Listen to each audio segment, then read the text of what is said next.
Bonsoir et bienvenue à la cartographie du vendredi pour vous accompagner dans le week-end depuis les Sables d'Olonne.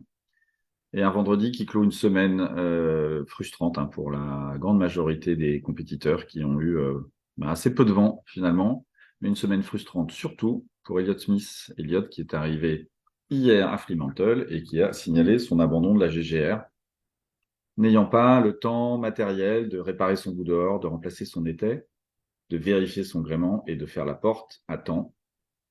Elliott, qui malgré tout, et avec un budget minuscule, est quand même arrivé jusqu'à Fremantle, lui qui avait fait sa première transatlantique pour venir prendre le départ de la GGR.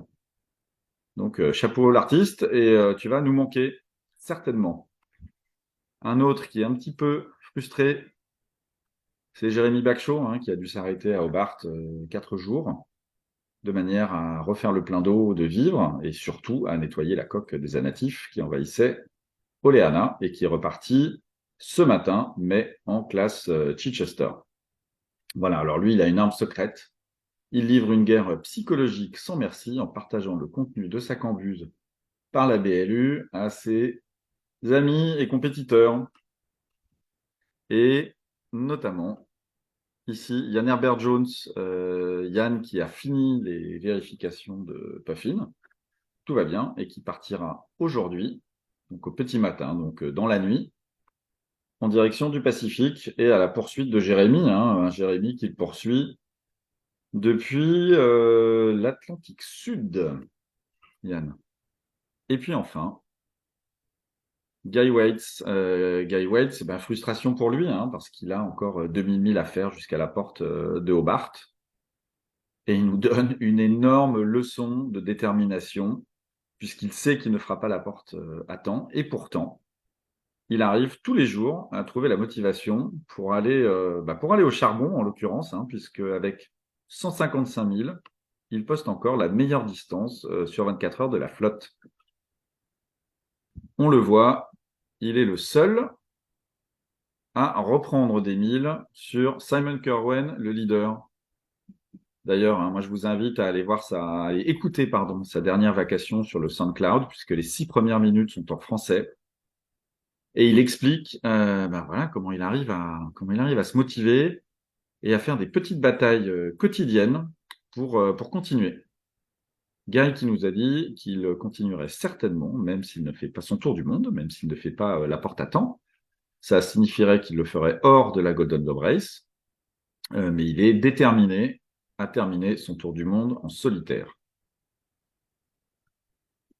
Pour nos amis à Hobart, eh bien on le voit, il ne faut pas traîner. Jérémy est parti vraiment au bon moment. Puisqu'on va le voir, il va arriver juste à temps pour prendre la bordure nord ici de la dépression, au sud de la Tasmanie, qui va l'emmener loin des côtes Tasman qu'il a trop vu, Jérémy, depuis 15 jours. Donc il remercie tout le monde de l'accueil, mais il a quand même envie de continuer son voyage. Donc ça se passe bien pour lui, ça se passe bien ce soir, ça se passe bien demain, jusqu'à l'après-midi. C'est pourquoi Yann ne devrait pas tarder trop pour partir. Mais de toute façon, dimanche et lundi, tempête de beau temps en mer de Tasmanie et pas beaucoup de milles pour nos deux camarades. Enfin, dans le Pacifique, Goog, Goog, ça y est, il a enfin passé les îles Bounty. Alors lui, il a pris le pauvre 3 semaines sans vent. Il a réussi à traverser ici cette petite zone à 80 000 par jour. Donc il était un petit peu déçu, mais finalement il s'en sort pas mal, parce qu'il allait plus vite qu'Abilash et Kirsten sur le même tronçon. Et puis surtout, il prend ce front. Lui nous a dit à la vacation vouloir une grosse houle de 8 mètres et des vents de 30 à 40 nœuds. Donc il aura des vents de 30 à 40 nœuds, 30 nœuds soutenus et puis 40 en rafale. Et en ce qui concerne les vagues, oui, bon, on est quand même à 6 mètres, 5-6 mètres de creux. Par contre, il n'aura toujours pas d'eau. Et on sait qu'il est très léger en eau, Michael. Voilà, et ça, c'est un système qui va l'accompagner quasiment tout le week-end pour arriver jusqu'à la zone d'exclusion. Donc, ça y est, Michael, ses prières ont été entendues et il a enfin du répit. Et puis, au nord de la zone d'exclusion, on a nos trois camarades, à commencer par Abilash. Abilash, lui, il a eu une bonne semaine. Il avait creusé l'écart sur Kirsten. Moyennant quoi, il a fini par se faire rattraper ici par cette zone de haute pression qui avait encalminé Kirsten précédemment. Donc, il va beaucoup moins vite. 57 000 en 24 heures. Et puis lui qui avait jusqu'à 220 000 d'avance sur Kirsten, il n'en a plus que 170. Kirsten lui en a repris 50. Kirsten, eh ben, qui elle est contente d'avoir du vent. Ça y est, 120 000 par 24 heures. Ça recommence à causer un petit peu sur Minea. Minea qui a un petit déficit de vitesse. On en a parlé avec Kirsten à la vacation. Elle n'a pas eu l'occasion de plonger, mais elle soupçonne quand même avoir pas mal de berniques. Et nous aussi, parce que elle n'a pas fait la vitesse d'Abilash, mais ça c'était normal dans des vents faibles, sous 20 nœuds. Le Cape George, qui a un déplacement très supérieur au Rustler, ne peut pas suivre. Mais surtout, elle avait des moyennes inférieures à celles qu'elle poste habituellement dans les mêmes conditions. On le sait, Captain Goog a lui aussi récupéré des berniques récents en mer de Tasmanie. Et donc, elle n'a pas encore eu l'occasion de plonger, puisqu'à chaque fois qu'elle le pouvait, elle a vu des requins. Mais elle va nous tenir au courant de l'évolution de la situation. En tout cas, ça va mieux pour eux. Et puis, ils vont avoir du vent, on le verra plus tard, toute la semaine. Et puis, au sujet de la zone d'exclusion, là, moi, je voulais vous montrer quelque chose ici. C'est le trafic maritime par AIS. Et on va trouver ici Kirsten, qui est à 47 sud et qui a assez peu de voisins dans la zone. Et donc, cette zone d'exclusion, elle a été mise en place de concert avec les MRCC de sauvetage pour éviter que les marins aillent trop au sud. Il en est de même, porte des glaces ou zone d'exclusion dans toutes les courses autour du monde qui vont dans les mers du Sud. Et en tête, Simon, lui aussi, il était frustré lundi. À la vacation, il nous a dit être un peu déçu d'avoir fait plus d'un demi-tour du monde, puisqu'il a plus de 60% du parcours, sans trouver les conditions des mers du Sud qu'il cherchait, à savoir une belle houle bien rangée, un peu comme Goog, de 8 à 9 mètres avec 40 nœuds. Et le lendemain de la vacation, il a pris 35 pendant 3 jours, avec des rafales à 45, 50 nœuds et une mer entre 7 et 9 mètres dans le front de la dépression qui vient de passer.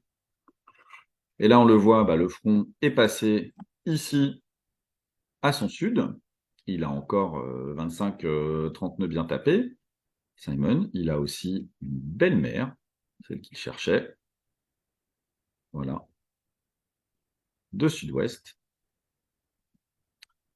Et puis, de belles moyennes, Simon, puisqu'il a encore parcouru 150 000 aujourd'hui. Je pense qu'il a pas forcément augmenté son avance, si quand même. Encore sur Abilash, 1100 000.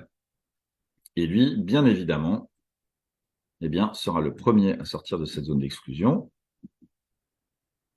350 000 à la vitesse à laquelle il va et avec les conditions qu'il a. Ce sera pour lundi matin. Et à partir de lundi, Simon va pouvoir enfin plonger sous les 50 en direction du Cap Horn. Simon, qui également, on le voit, il est à 123 degrés ouest, est assez proche du point Nemo, qui lui aussi est à 123 degrés ouest, bien que plus au sud, puisqu'il est à 50 degrés sud, 49-50, je crois. le point le plus éloigné de toute Terre sur le globe.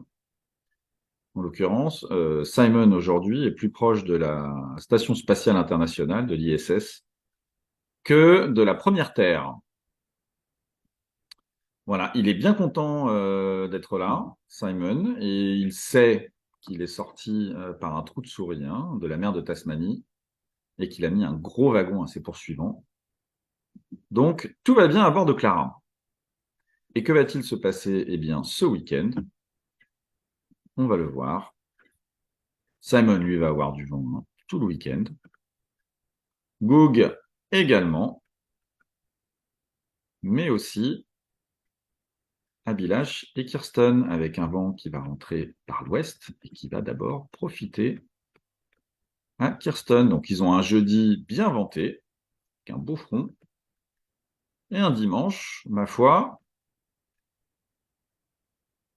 plutôt agréable, avec encore du vent, surtout en allant à la limite de la zone d'exclusion.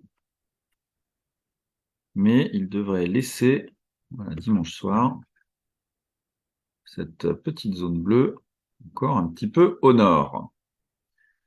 Voilà, donc en ce qui concerne ce week-end, eh bien Simon, lui, devrait sortir de la zone d'exclusion. Abilash et Kirsten eh ben, vont essayer de garder le rythme. Michael, lui, va arriver assez rapidement à la prochaine étape. Et puis Jérémy et notre ami Yann, ben, eux vont essayer voilà, de limiter les dégâts dans leur sortie de la mer de Tasmanie.